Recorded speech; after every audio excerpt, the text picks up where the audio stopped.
प्रत्येक जीव के अंदर आँखों के पीछे अनहद शब्द की मीठी ध्वनियाँ गूंज रही हैं। सतगुरु की समझाई विधि के अनुसार अपना ध्यान आँखों के पीछे एकाग्र और स्थिर किया जाए तो वह ध्वनियाँ अंदर सुनाई देने लगती हैं। बाहर के वाजे तो समय पाकर बंद हो जाते हैं, पर अंदर के राग कभी बंद नहीं होते। परम सत्कार जोग गुरु प्यारी साध संगत जी, आप सभी को मेरा प्यार भरा राधा स्वामी जी। आज का हिंदी सत्संग 5वीं पातशाही श्री गुरु अर्जन देव जी महाराज की वाणी से लिया जा रहा है।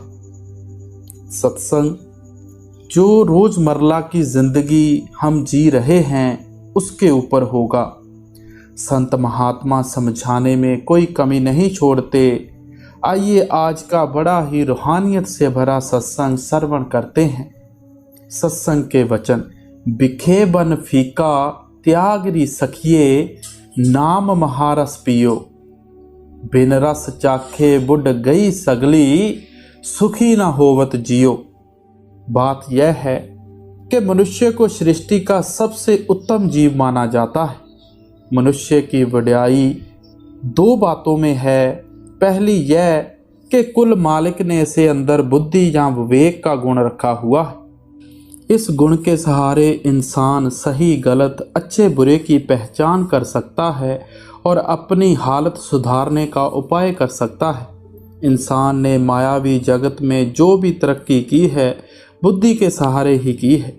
मनुष्य की दूसरी विशेषता यह है कि वह परमात्मा की भक्ति द्वारा परमात्मा से मिलाप करके इंसान से भगवान बन सकता है। बुद्धि का सही उपयोग भी किया जाता है और गलत भी।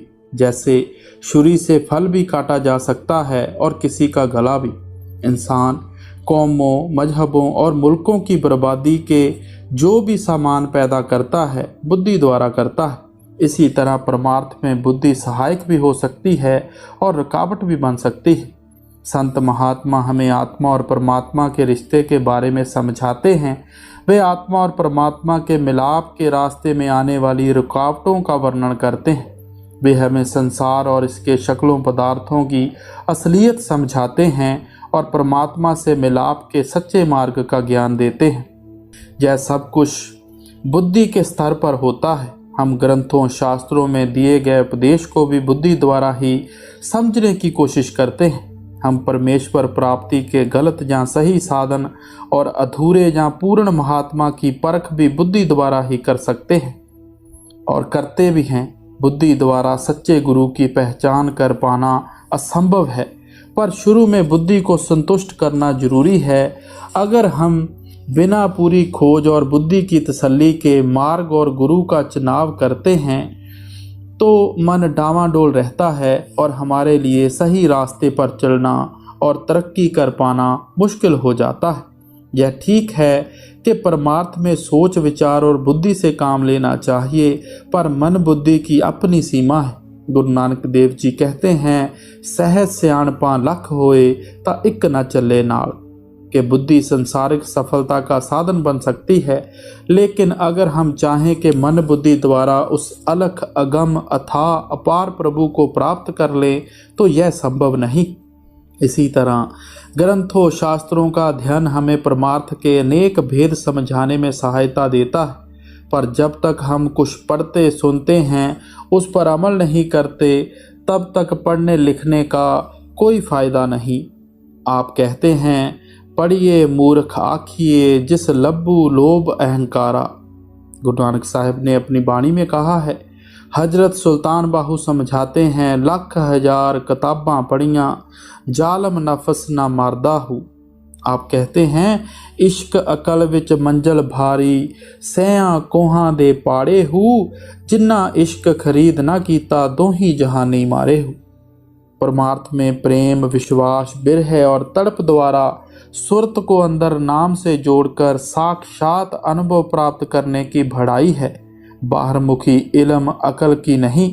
गुरु नानक साहब समझाते हैं, अकली पढ़े कै बूझिए।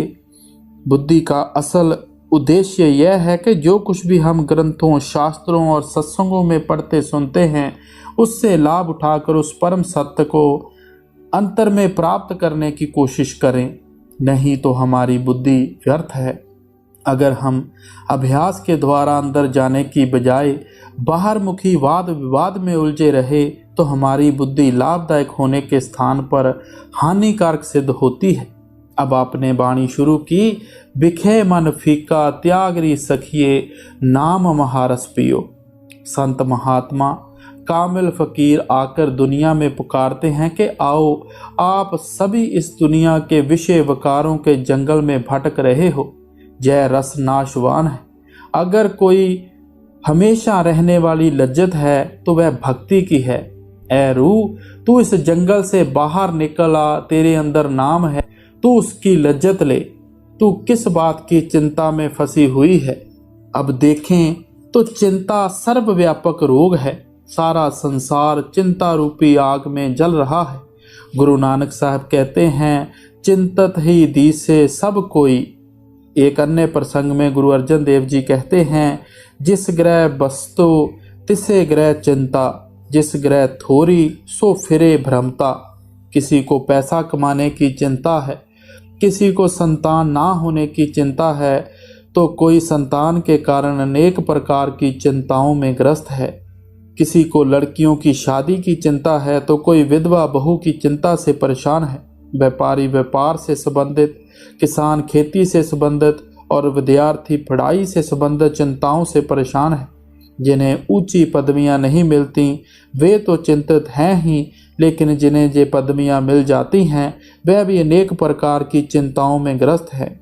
बच्चा, बूढ़ा, औरत, मर्द, अमीर, गरीब, अनपढ़, विद्वान सब चिंता का शिकार है। एक महात्मा का कथन है, चिंता चिता बराबरी, केले मूड करीर, ओ झूले ओ पशिए, चोटा खाए शरीर। कि इंसान का जीवन कांटेदार वृक्ष के पास उगे केले के पौधे के समान है। जिस प्रकार हवा चलने पर केले के पत्ते कांटेदार वृक्ष द्वारा छलनी हो जाते हैं, उसी तरह चिंता के झोंके प्रतिदिन मनुष्य को पीड़ित करते रहते हैं। हम चिंता क्यों करते हैं? चिंता के पीछे यह डर छिपा रहता है कि कोई अनहोनी या अप्रिय बात ना हो जाए, ऐसा ना हो जाए, वैसा ना हो जाए। यह डर अज्ञानता और अविश्वास में से जन्म लेता है। अगर मन को यह विश्वास हो जाए कि परमेश्वर द्वारा सृजित संसार में कभी कुछ गलत नहीं हो सकता, तब हम चिंता किस बात की कर सकते हैं। इसी प्रकार अगर मन में यह विश्वास हो जाए कि संसार में जो कुछ हो रहा है कर्म और फल के नियम के अनुसार हो रहा है, तो कभी कुछ भी आकरण नहीं हो सकता, तब भी हम निश्चिंत हो जाते हैं। चिंता हमारा कुछ बना नहीं सकती, बिगाड़ बहुत कुछ सकती है। चिंता दीमक की तरह अंदर ही अंदर जीव को खाती रहती है। चिंता रूपी नागिन ज्ञान और विश्वास के अमृत का नाश करके जीव के अंदर अज्ञानता और अविश्वास का जहर भर देती है। यह पल पल जीव के अंदर व्यर्थ दुविधाओं और शंकाओं के बीज बोती रहती है। यह मनुष्य को मानसिक पतन की तरफ ले जाती है। इससे मनुष्य की हालत के साथ लड़ने की शक्ति नष्ट हो जाती है। चिंताग्रस्त व्यक्ति ना संसारिक कार्य पूरी शक्ति से कर सकता है और ना ही परमार्थ में तरक्की कर सकता है। चिंता स्वयं लगाया गया रोग है। हमें कुल मालिक में पूर्ण विश्वास रखते हुए साहस, निडरता और दृढ़ता से स्वार्थ और परमार्थ दोनों में आगे बढ़ने का प्रयत्न करना चाहिए। गुरु तेग बहादुर साहब जीव को सावधान करते हैं, चिंता ताकि कीजिए जो अनहोनी होए, एहे मार्ग संसार को नानक थिर नहीं कोय। आप कहते हैं कि चिंता तभी करनी चाहिए जब कोई अनहोनी बात हो सकती हो। परिवर्तन संसार का नियम है और यह संजोग और विजोग के नियम के अनुसार चल रहा है। कर्म और फल का नियम अटल है। इसलिए चिंता में डूबे रहने की बजाय कुल मालिक का हुक्म मानते हुए हर तरह के हालात में खुश रहना चाहिए। संत महात्मा सावधान करते हैं कि जीव को अपनी जानी आत्मा की पहचान द्वारा परमात्मा की पहचान के लिए संसार में भेजा गया है। जीव परमात्मा की तरफ से दिए गए इस काम को करने की तो चिंता करता नहीं, संसार की अन्य बेशुमार चिंताओं में खोया रहता है। प्रारब्ध अटल है, इसलिए संसारिक वस्तुओं पदार्थों की चिंता में समय बर्बाद करने का कोई लाभ नहीं है।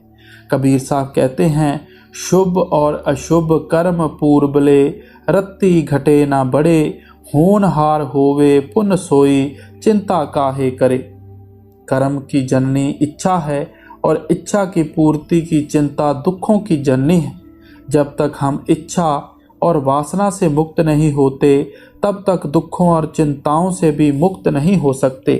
इच्छा की जड़ काटने वाली शक्ति प्रभु का प्रेम, प्रभु का नाम और वह रस है जिसकी गुरु साहब बात कर रहे हैं कि सखिए नाम महारस पियो। जब नाम रूपी अमृत की प्राप्ति हुई तो मन की सारी इच्छाएं और तृष्णाएं शांत हो गईं। गुरु रामदास जी फरमाते हैं, नाम मिले मन तृप्तिये, बिन नाम में त्रिग जीवास। गुरु नानक साहब भी फरमाते हैं, शब्द सुरत सुख उपजे, परब रातो सुख सार। जब सुरत शब्द में लीन हो गई तो जय हर प्रकार की चिंताओं से मुक्त हो गई और से अमर अविनाशी आनंद की प्राप्ति हो गई। इसलिए कबीर साहब कहते हैं, चिंता तो सतनाम की और ना चितवे दास, कि जो कुछ चितवे नाम बिन, सोई काल की फांस। कुल मालिक के भक्तों को नाम की कमाई के अतिरिक्त और किसी बात की चिंता नहीं होती।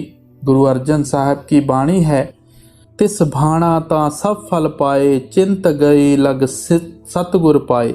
कि जब सतगुरु के उपदेश के अनुसार मन परमेश्वर के हुक्म में आ गया तो सब चिंताएं दूर हो गईं। आप अपने दूसरे प्रसंग में कहते हैं, आज हमारे महा आनंद, चिंत लथी भेटे गोविंद।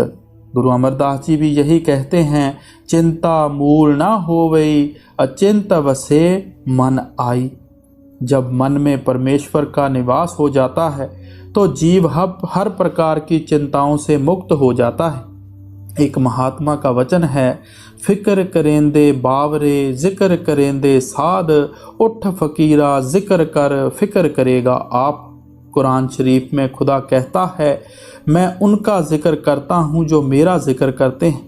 जिन्हें परमात्मा के सिमरन की चिंता होती है, परमात्मा का ध्यान हमेशा उनकी तरफ रहता है। मूर्ख दुनियादार फजूल की चिंताओं में फंसे हुए हैं, जबकि परमात्मा के भक्त निश्चिंत होकर परमात्मा के सिमरन में लगे रहते हैं। सो सब प्रकार की चिंताएं छोड़कर परमात्मा के नाम के सिमरन में लग जाएं। परमात्मा स्वयं उनके सब कार्य संवारने की चिंता करता है। जो लोग निश्चित होकर नाम जपते हैं, उन्हें लोक और परलोक दोनों में शांति मिलती है, और जो बेकार की चिंताओं में खोए रहते हैं, वह लोक और परलोक दोनों में दुखी रहते हैं।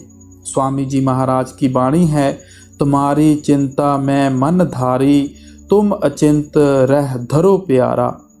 परमात्मा जीव को कहता है कि मुझे तुम्हारी चिंता तुमसे अधिक है, तुम्हारी चिंता तुम्हारा कुछ नहीं संवार सकती।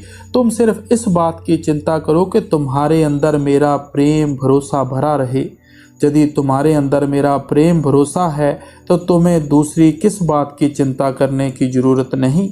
हम संसार में भी देखते हैं कि माता पिता अपने प्यारे बच्चों की सारी चिंताएं अपने ऊपर ले लेते हैं। वह हमेशा बच्चों को निश्चिंत और प्रसन्न देखना चाहते हैं।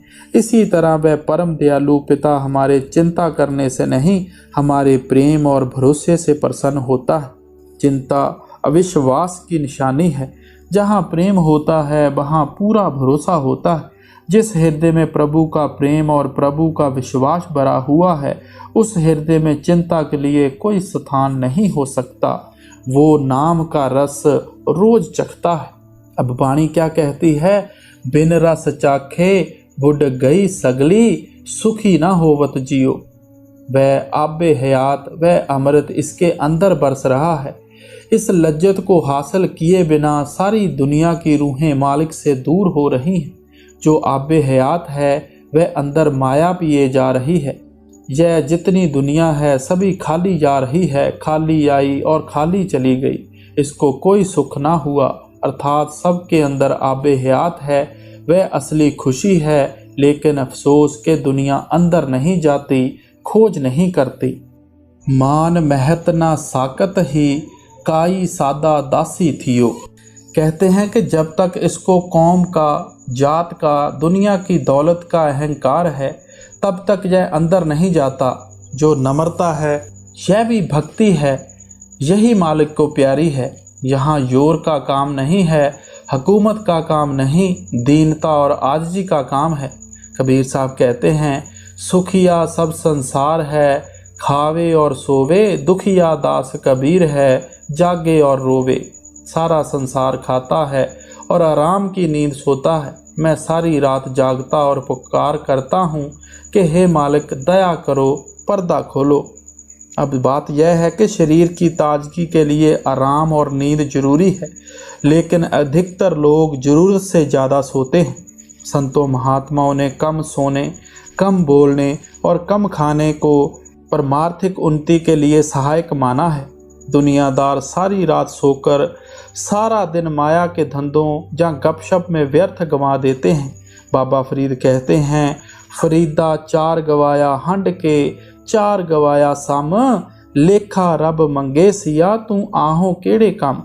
आप चेतावनी देते हैं कि जिन्होंने दिन के 4 पहर खाकर गंवा दिए, रात के 4 पहर सोकर गंवा दिए, ईश्वर उनसे हिसाब मांगेगा कि तुम्हें दुनिया में भेजा किस काम के लिए था और तुमने किया क्या, कौन सा काम।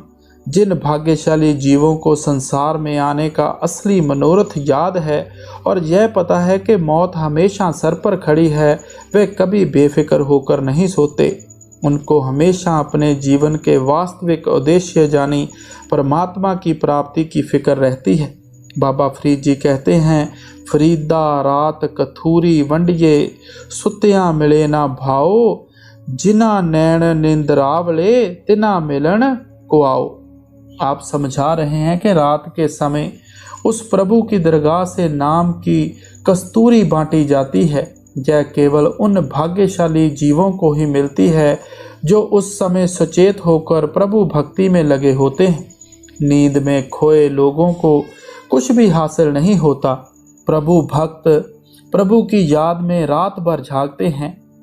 संत महात्मा समझाते हैं कि सांसों की पूंजी सीमित है, चाहे इससे निंद्रा या गफलत में बर्बाद कर लें या प्रभु की भक्ति में लगाकर जीवन को सफल कर लें। मान लो 2 व्यक्तियों को प्रभु ने 70-70 साल की उम्र देकर संसार में भेजा है। उनमें से एक व्यक्ति दुनिया के धंधों से बचा अधिकतर समय साध संगत, साधु सेवा और नाम की कमाई में खर्च करता है, और दूसरा व्यक्ति अधिकतर समय दुनिया के धंधों, ऐशो इशरत, आराम, नींद और गफलत में बिता देता है। आयु की समान अवधि प्राप्त होने पर भी जीवन के अंत में दोनों की रूहानी प्राप्ति अलग अलग होगी। संत महात्मा सावधान करते हैं कि वास्तव में इंसान को ना इतने भोजन की ज़रूरत है जितना वह खाता है, और ना ही इतनी नींद की ज़रूरत है जितनी वह लेता है। दुनिया में जिसने भी जिस काम में भी उन्नति की है, नींद का समय कम करके और अपने समय का सदुपयोग करके ही की है। यही नियम परमार्थ में उन्नति और नाम की कमाई पर भी लागू होता है।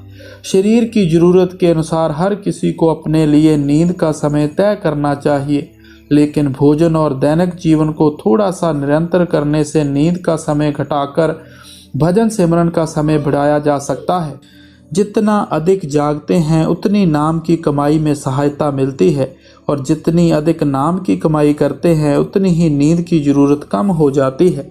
संत महात्मा बार बार जीव को चेतावनी देते हैं कि तुम्हें मानव जन्म का अनमोल अवसर प्रभु भक्ति के लिए दिया गया है, इसे सोकर ही बर्बाद नहीं कर देना चाहिए। संत महात्मा कहते हैं कि ज़्यादा नहीं तो रात का पिछला पहर, जिसे अमृत वेला कहा गया है, अवश्य प्रभु भक्ति में लगाना चाहिए और नाम की कमाई करनी चाहिए। प्रेम और निंद्रा की आपसी दुश्मनी है। संसारिक प्रेमी और प्रभु प्रेमी दोनों के हृदय में प्रीतम की जुदाई और उससे मिलाप के लिए इतनी तड़प होती है कि उनकी आंखों में नींद के लिए कोई जगह नहीं रहती।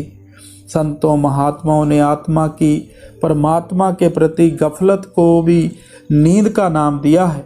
सारी दुनिया मोह माया की मीठी नींद में सोई हुई है।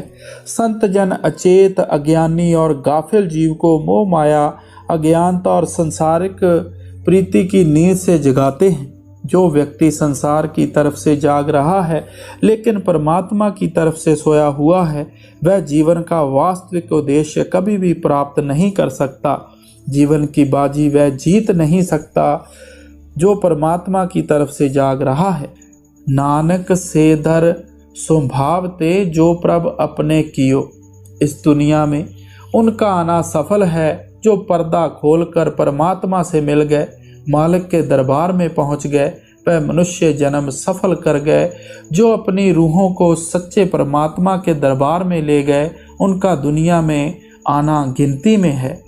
हरि चंदौरी चित भ्रम सखिए, मृग तृष्णा द्रमशाया। दुनिया की बादशाहतें और अन्य सामान क्या चीज़ हैं? फिर आप ही जवाब देते हैं कि यह मृग तृष्णा है। जिस वक्त मैं मिंट गुमरी के ज़िले में दौरा कर रहा था और सरदार प्रताप सिंह की ज़मीन पर जाना था तो रास्ते में एक जगह दूर से इस तरह नज़र आए जिस तरह सामने नदी बहती है। मैंने उनके साथ बात की कि इसके ऊपर तो कोई पुल नज़र नहीं आता, पार कैसे होंगे? सरदार प्रताप सिंह जी हंस पड़े और कहने लगे, यह एक धोखा है, यह मृग तृष्णा है। इसी प्रकार जब अफ्रीका में बड़े जोर की गर्मी होती है तो आसमान की ओर देखो तो बड़े बड़े शहर आबाद नज़र आते हैं। कहते हैं कि हमारी थोड़ी सी उम्र है, 10, 20, 50 साल की, फिर मौका है नहीं। वह जो सुराब है उसको मृग तृष्णा कहते हैं। जब जंगल में मृग प्यासे होते हैं तो बेचारे पानी समझकर उनकी तरफ आते हैं। ज्यों ज्यों आगे जाते हैं पानी की परछाई पीछे हटती जाती है। बहुत दौड़ते हैं लेकिन पानी नहीं मिलता, इसी तरह प्यासे मर जाते हैं। इसलिए इनका नाम रखा है मृग तृष्णा। चंचल संग न चालती सखिए, अंत तज जावत माया।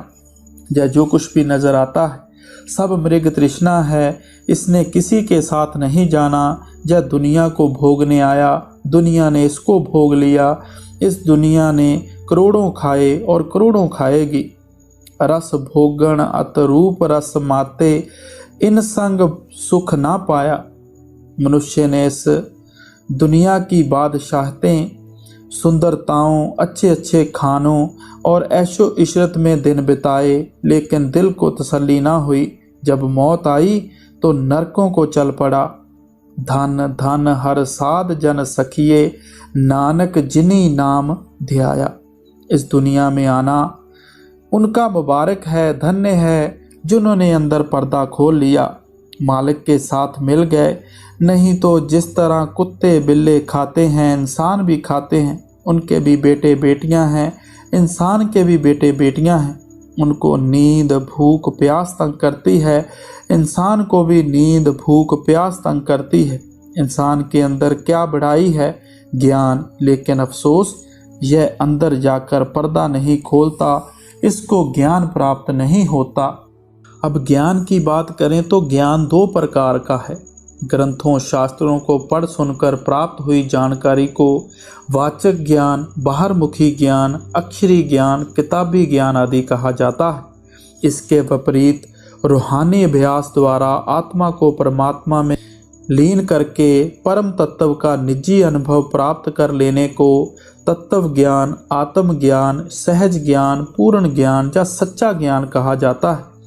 बाहरमुखी ज्ञान में हमें दूसरों के रूहानी अनुभव के बारे में पता लगता है, जबकि अंतर्मुख सहज ज्ञान से हम खुद सत्य को साक्षात देख लग सकते हैं। बाहरमुखी ज्ञान में हमारी वृद्धि सूक्ष्म होती है, परमार्थ के बारे में हमारी जानकारी में वृद्धि होती है, पर आत्मा को परमात्मा रूपी सत्य में लीन करके प्राप्त हुए सहज ज्ञान के द्वारा हमारे मन आत्मा की अवस्था में जबरदस्त बदलाव आ जाता है। हो सकता है कि ग्रंथों शास्त्रों में सत्य, पवित्रता, मन की निर्मलता और मनोविकारों के त्याग की जरूरत के बारे में जानकारी रखने वाला वाचक ज्ञानी वास्तविक जीवन में सत्य, पवित्रता और मन की निर्मलता से बिल्कुल कोरा हो। इसके विपरीत आंतरिक सहज ज्ञान कुदरती तौर पर जीव के अंदर पूर्ण निर्मलता और सच्ची पवित्रता पैदा कर देता है। बारहमुखी ज्ञान आरंभ है, अंत नहीं। यह साधन है, मंजिल नहीं।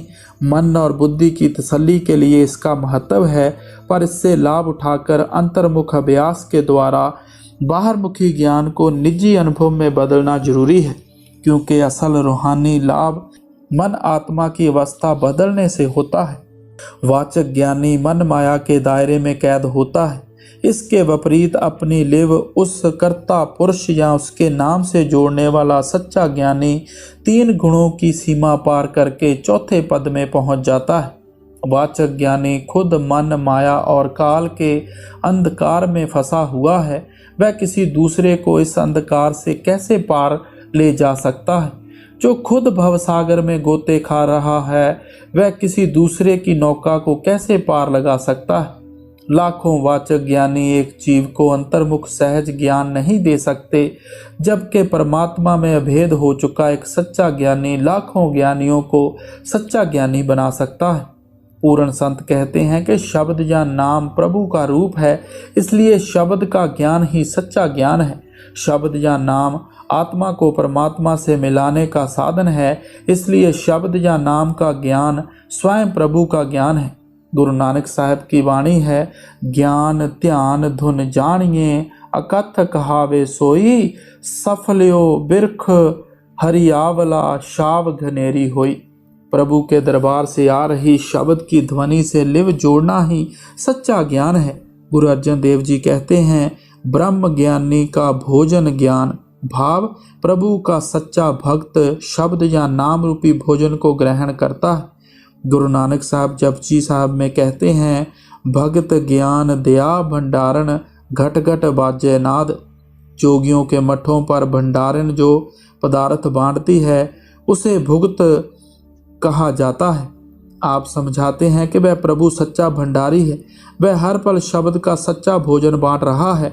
शब्द की वह अखंड ध्वनि जो हर घट में निरंतर हो रही है, वही आत्मा का सच्चा भोजन और सच्चा ज्ञान है। गुरु अर्जन देव जी कहते हैं, वेद पुराण स्मृति सुधारयन, कीने राम नाम एक अखियार। ऋषियों मुनियों और संतों महात्माओं ने सारे ग्रंथों में जो भी ज्ञान दर्ज किया है, वह उन्हें अपनी लिव को अंतर में प्रभु के नाम से जोड़ने से प्राप्त हुआ है।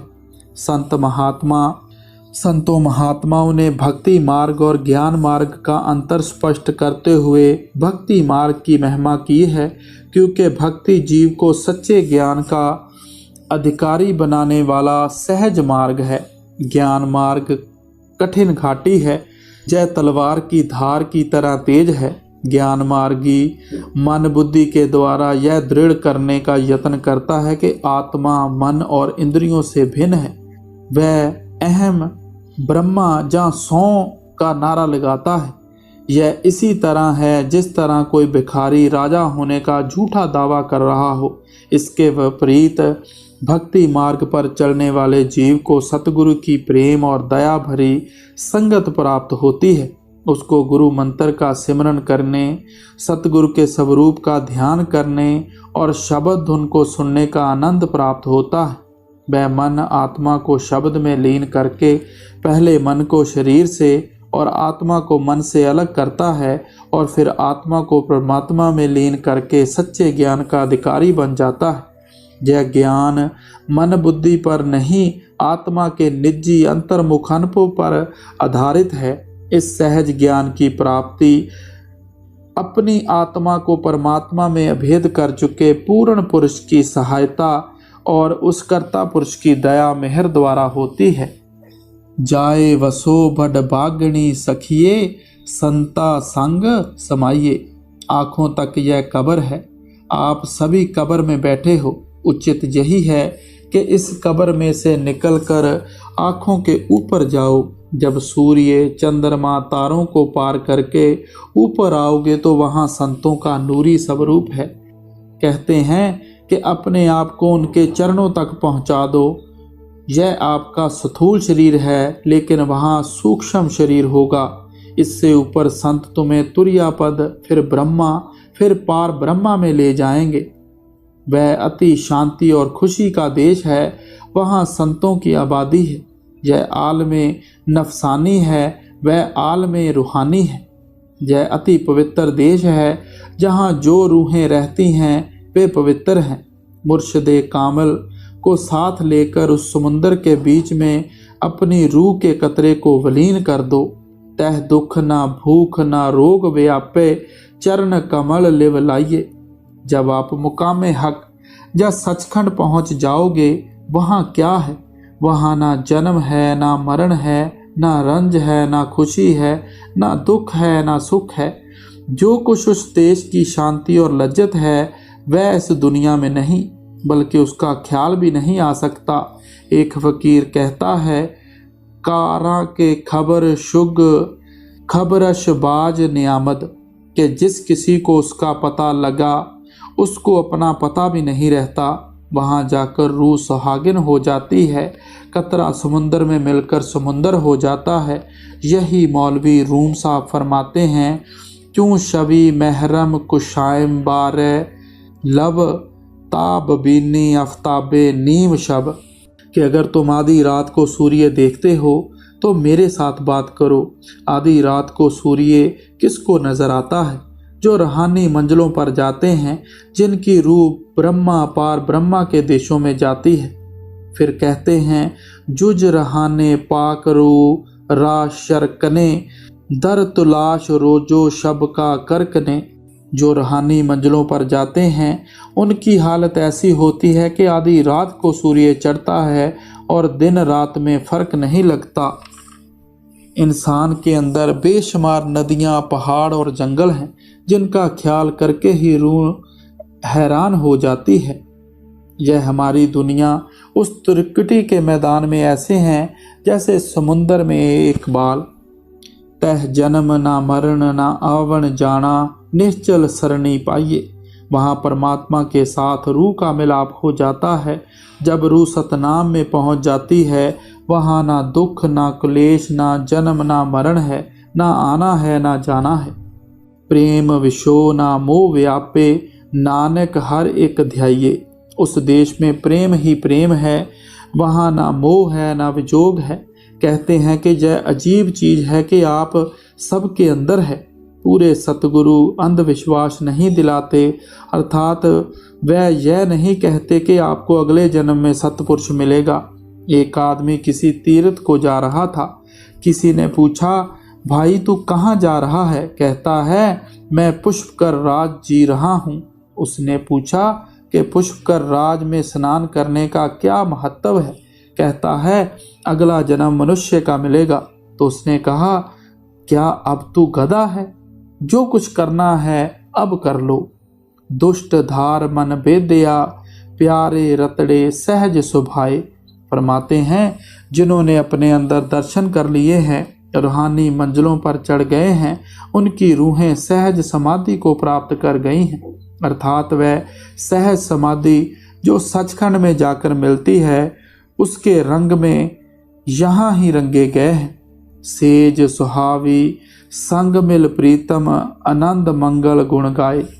रूह वहाँ पहुँचकर परमात्मा के साथ मिलकर सुहागिन हो गई। अब हैरानी की बात यह है कि हम रोज पढ़ते हैं, लेकिन कोशिश नहीं करते। हम कहते हैं कि हमें बिना कमाई मिल जाए, लेकिन ऐसे नहीं। जहाँ तो कम खाना, कम सोना, रात को जागना है, तब जाकर कहीं पर्दा खुलता है। किसी कौम, किसी मजहब का महात्मा क्यों ना हो, उससे रास्ता लेकर मेहनत करके अंदर चढ़ जाओ। सखी सहेली राम संग राती, मन तन इश पुजाए। अब मालिक मिल गया, रूह उसके रंग में रंगी गई। अब किसी चीज़ की ज़रूरत नहीं। हमारा जो उत्तम से उत्तम इष्ट है, मकसद है, उद्देश्य है, वह यही है। नानक अचर्ज अचर्ज स्यों मिलया, कहना कछु ना जाए। अब सब कुछ समझाकर फरमाते हैं कि यह जो कुछ भी है, जो रूह है, इस दुनिया में आकर फंसी हुई है। यह दुनिया नाशवान है और स्थूल है। जब हमारी रूह अभ्यास करके तुर्या पद में जाएगी तब समझो सूक्ष्म देश में आ गई। जब उससे ऊपर आई तो कारण देश में पहुंच गई। वह मालिक आश्चर्य है, यह रूह भी आश्चर्य है। रूह मुकामे हक के समुंदर का कतरा है। कहते हैं अचर्ज अचर्ज के साथ मिल गया, अर्थात कतरा समुंदर में मिल गया। अब ना एक है, ना दो, ना शुरू है, ना आखिर, बस इतना ही काफ़ी है। समझने के लिए तो एक तुक ही काफ़ी होती है। अगर ना समझो तो चाहे सारा पढ़ते रहो। हमारी ओर से कोई कौम हो, कोई मजहब हो, हमें क्या। किसी शायर ने कहा है, बुलबुल ने जब चमन से आशियाँ उठा लिया, उसकी बला से बूम बसे जा हुमा रहे। हमें क्या ज़रूरत है कि इन झगड़ों में पड़ें। सारी कौमें हमारी अपनी हैं, सारे मजहब हमारे अपने हैं। राधा स्वामी जी।